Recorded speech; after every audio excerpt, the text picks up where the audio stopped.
दोस्तों, लॉरेंस बिश्नोई का नाम अब पूरे देश में जाना पहचाना हो चुका है। शायद ही कोई ऐसा व्यक्ति हो जो इस नाम से परिचित न हो। हम सभी ने देखा है कि किस तरह देश के भीतर लॉरेंस बिश्नोई को लेकर एक समय पर तमाशा बनाया गया। हालात यहां तक पहुंच गए थे कि खुद को हिंदूवादी कहने वाले कुछ संगठन लॉरेंस बिश्नोई के नाम की टी शर्ट पहनते नजर आए। उसे एक तरह से हिंदू प्रतीक में तब्दील कर दिया गया, मानो ये कोई राष्ट्रीय नायक हो। जबकि सच्चाई यह है कि लॉरेंस बिश्नोई पर कनाडा समेत कई देशों में पहले से गंभीर आपराधिक आरोप लगते रहे हैं। अब इसी गैंग को लेकर कनाडा से एक ऐसी रिपोर्ट सामने आई है जिसने चिंता और तनाव दोनों बढ़ा दिए हैं। यह report royal Canadian mountain police यानी RCMP के एक गोपनीय दस्तावेज पर आधारित है। इस दस्तावेज में दावा किया गया है कि बिश्नोई गैंग भारत सरकार के लिए काम कर रहा है। यह आरोप अपने आप में बेहद गंभीर है दोस्तों, क्योंकि यह कहा जा रहा है कि एक राष्ट्रीय आपराधिक गिरोह जो हत्या, जबरन वसूली और संगठित अपराध में लिप्त है, वो देश की सरकार के लिए काम कर रहा है। RCMP के सुरक्षा विभाग की इस रिपोर्ट में लॉरेंस बिश्नोई गैंग पर विशेष रूप से 3 पूरे पन्ने समर्पित किए गए हैं। रिपोर्ट भले ही कई पन्नों की हो, लेकिन इस 3 पन्नों में बार बार भारत सरकार के साथ इसके कथित संबंधों का उल्लेख किया गया है। RCMP की रिपोर्ट के मुताबिक ये गैंग किसी भी तरह का धार्मिक संगठन नहीं है और ना ही इसके किसी धार्मिक उद्देश्य की बात कही गई है। रिपोर्ट साफ कहती है कि सिखों पर हुए कथित हमलों के पीछे भी कोई धार्मिक मकसद नहीं बल्कि आर्थिक फायदे की सोच है। यह गिरोह पूरी तरह से पैसे के लिए काम करता है और हिंसा को अपने हथियार के रूप में इस्तेमाल करता है। रिपोर्ट में कहा गया है कि बिश्नोई गैंग का मुख्य कारोबार संगठित अपराध है, जिसमें जबरन वसूली, ड्रग्स की तस्करी, मनी लॉन्ड्रिंग और सुपारी लेकर हत्या जैसे अपराध शामिल हैं। यह गैंग अपने क्रिमिनल नेटवर्क को आगे बढ़ाने के लिए खुलकर हिंसा का सहारा लेता है। कनाडा के भीतर इस गिरोह की गतिविधियां तेजी से बढ़ रही है और वहां इसकी मौजूदगी लगातार मजबूत होती जा रही है। कनाडा में बिश्नोई गैंग की बढ़ती पकड़ को लेकर जो ये गोपनीय दस्तावेज सामने आया है, उसे कनाडा के मीडिया संस्थान ग्लोबल न्यूज ने वहां के सूचना के अधिकार कानून के तहत हासिल किया है। भारत की तरह ही कनाडा में भी RTI जैसा कानून मौजूद है। इसी कानून के तहत ये रिपोर्ट प्राप्त की गई है और फिर सार्वजनिक की गई है। इस रिपोर्ट में साफ तौर पर कहा गया है कि लॉरेंस बिश्नोई गैंग पर यह आरोप है कि वो भारत सरकार के लिए काम कर रहा है। इससे पहले भी अक्टूबर 2024 में कनाडा की पुलिस इस तरह का दावा कर चुकी है कि भारत सरकार बिश्नोई गैंग की मदद ले रही है। उस समय यह आरोप लगाया गया था कि इस गैंग के जरिए कनाडा में रह रहे साउथ एशियन समुदाय, खासकर सिखों की जानकारी इकट्ठा की जा रही है। कनाडा पुलिस के अनुसार विशेष रूप से खालिस्तान आंदोलन से जुड़े लोगों पर नजर रखने और उनके खिलाफ गतिविधियों को अंजाम देने के लिए लॉरेंस बिश्नोई गैंग का इस्तेमाल किया जा रहा है। यही वजह है कि यह पूरी रिपोर्ट अंतरराष्ट्रीय स्तर पर गंभीर सवाल खड़े करती है और कई तरह की आशंकाओं को जन्म देती है।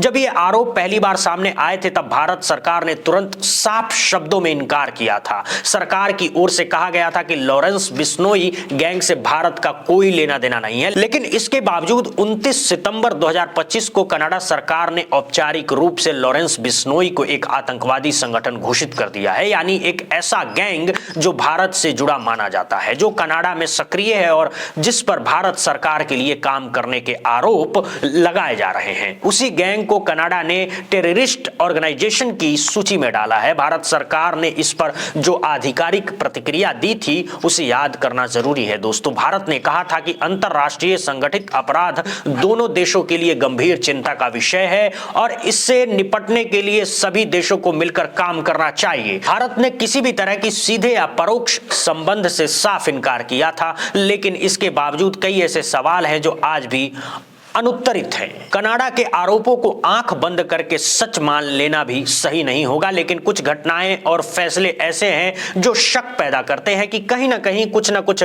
गड़बड़ जरूर है। मसलन बीते साल दिसंबर की बात है, यानी दिसंबर 2024। उस समय केंद्रीय मंत्रालय ने सुरक्षा कारणों का हवाला देते हुए गैंगस्टर अनमोल बिश्नोई की शारीरिक हिरासत पर रोक लगाने का विशेष आदेश जारी किया था। इस आदेश के तहत कहा गया था कि अनमोल बिश्नोई को फिजिकल कस्टडी कस्टडी में नहीं लिया जाएगा, क्योंकि इससे सुरक्षा व्यवस्था प्रभावित हो सकती है। ये आदेश भारतीय नागरिक सुरक्षा संहिता यानी नई बनी बीएनएस की धारा 303 के तहत जारी किया गया था। आदेश में साफ कहा गया था कि किसी भी राज्य की पुलिस या किसी भी जांच एजेंसी को अगले 1 साल तक अनमोल बिश्नोई को हिरासत में लेने की अनुमति नहीं होगी, यानी देश की किसी भी पुलिस को उसे अपनी कस्टडी में ले जाने से रोक दिया गया था। इस फैसले का सीधा मतलब यह था कि अगर किसी एजेंसी को अनमोल बिश्नोई से पूछताछ करनी है तो वो केवल तिहाड़ जेल के भीतर ही आकर कर सकती है। जहां वो पहले से बंद है, उसे जेल से बाहर कहीं भी ले जाने की इजाजत नहीं थी। आपको ये बात याद होगा कि गुजरात पुलिस उसे अपने राज्य ले जाना चाहती थी। गुजरात में लंबे समय से भारतीय जनता पार्टी की सरकार है, इसके बावजूद इस मांग को खारिज कर दिया गया था। सरकार की ओर से यह साफ कर दिया गया था कि कोई भी पुलिस या जांच एजेंसी अगर अनमोल बिश्नोई से पूछताछ करना चाहती है तो वो तिहाड़ जेल के अंदर ही करेगी, उसे बाहर निकालने की अनुमति किसी भी हाल में नहीं दी जाएगी। इस फैसले के पीछे तर्क ये दिया गया था कि बिश्नोई गैंग अब काफी मजबूत हो चुका है, इसके नेटवर्क देश भर में फैले हुए हैं। अगर अनमोल बिश्नोई को बाहर ले जाया गया तो उस पर हमले का खतरा हो सकता है, चाहे वो उसके अपने गैंग के लोग हों या उसके दुश्मन हों। लेकिन इन दलीलों के बावजूद उस वक्त भी कई सवाल उठे थे। सबसे बड़ा सवाल यही था कि आखिर ऐसी कौन सी खुफिया जानकारी सरकार के पास है जिसकी वजह से अनमोल बिश्नोई के मामले में कोई भी जोखिम लेने से इनकार कर दिया गया है। ऐसी कौन सी इंटेलिजेंस इनपुट थी जिनके चलते इतना असाधारण और सख्त फैसला लिया गया। मुझे याद नहीं पड़ता कि किसी आम अपराधी के लिए कभी इस तरह का अलग और विशेष आदेश जारी किया गया हो। इससे पहले अक्टूबर 2024 में एक बड़ी खबर सामने आई थी। आपको याद होगा मुंबई में बाबा सिद्दीकी की हत्या की गई थी और उस हत्या में लॉरेंस बिश्नोई का नाम सामने आया था। उस वक्त मुंबई पुलिस लॉरेंस बिश्नोई को अपनी हिरासत में लेकर पूछताछ करना चाहती थी, लेकिन यहां भी एक खास आदेश आड़े आ गई। सीआरपीसी की धारा 268 के तहत लॉरेंस बिश्नोई को लेकर पहले से ही एक विशेष निर्देश जारी था। इस आदेश के मुताबिक लॉरेंस बिश्नोई से अगर कोई पूछताछ करनी है तो वो केवल गुजरात जाकर साबरमती जेल के भीतर ही की जा सकती है, उसे साबरमती जेल से बाहर कभी भी नहीं ले जाया जा सकता। यानी स्थिति यह है कि लॉरेंस बिश्नोई और अनमोल बिश्नोई दोनों भाई जेल में हैं। एक भाई तिहाड़ जेल में बंद है और दूसरा साबरमती जेल में है। इन्हीं हालतों के बीच बाबा सिद्दीकी की हत्या हो जाती है। उस मामले में बिश्नोई गैंग का नाम आता है, लेकिन इसके बावजूद मुंबई पुलिस को यह अनुमति नहीं दी जाती है कि वो साबरमती जेल से लॉरेंस बिश्नोई को मुंबई लाकर पूछताछ कर सके। एक भाई दिल्ली की तिहाड़ जेल में रखा गया है जो सीधे तौर पर गृह मंत्रालय के अधीन आती है। दूसरा भाई गुजरात की साबरमती जेल में है जो लंबे समय से भारतीय जनता पार्टी का मजबूत गढ़ माना जाता है। इन दोनों मामलों में एक बात समान है, दोनों भाइयों के लिए अलग अलग लेकिन बेहद सख्त आदेश जारी किए गए हैं कि इन्हें उनकी जेल से बाहर नहीं ले जाया जा सकता। आम आदमी की तो बात ही छोड़ दीजिए, आम नागरिक इनसे मिलने क्यों जाएगा। लेकिन सवाल यह है कि जब किसी राज्य की पुलिस, सीबीआई या कोई दूसरी जांच एजेंसी इनसे पूछताछ करना चाहती है तब भी उसे अनुमति नहीं दी जाती है, तो फिर सवाल उठता है कि आखिर इन्हें इतना विशेष दर्जा क्यों दिया जा रहा है। क्या ये सिर्फ इनकी सुरक्षा का मामला है या फिर इसके पीछे कोई और वजह है जिसकी वजह से इन्हें खास जेलों में रखा गया है और वहां भी पुलिस तक को पूरी छूट नहीं दी जाती है। यही वो सवाल है जो लगातार खड़े होते रहे हैं। इन्हीं सवालों के बीच कनाडा से एक अहम दस्तावेज सामने आता है। एक अखबार ने इसे प्रकाशित किया। इस दस्तावेज में कनाडा की पुलिस और सुरक्षा एजेंसियों के हवाले से यह दावा किया गया है कि लॉरेंस बिश्नोई गैंग भारत सरकार के लिए काम करता है।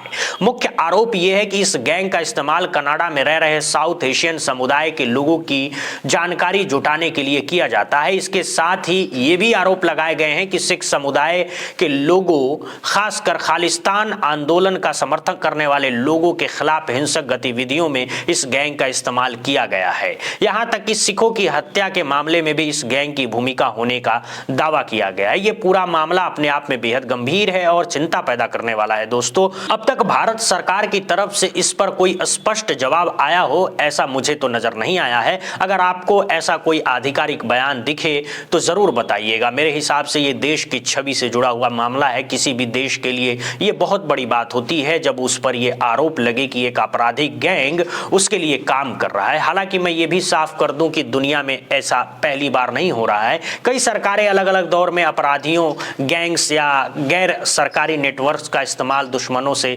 निपटने, सूचनाएं जुटाने या दूसरे मकसदों के लिए करती रही है, लेकिन इस तरह खुले तौर पर नाम आ जाना, इस तरह अंतर्राष्ट्रीय स्तर पर बदनामी होना, ये अपने आप में एक बड़ा इंटेलिजेंस फेल्योर माना जाएगा। मुझे लगता है कि भारत सरकार को इससे सबक लेना चाहिए। अगर बिश्नोई गैंग से सरकार का कोई संबंध नहीं है तो उसे सबूतों के साथ पूरी तरह खारिज किया जाना चाहिए, और अगर किसी स्तर पर कोई संबंध रहा है तो फिर यह सोचना जरूरी है कि क्या इस तरह के आपराधिक गिरोह का इस्तेमाल करना सही है या नहीं।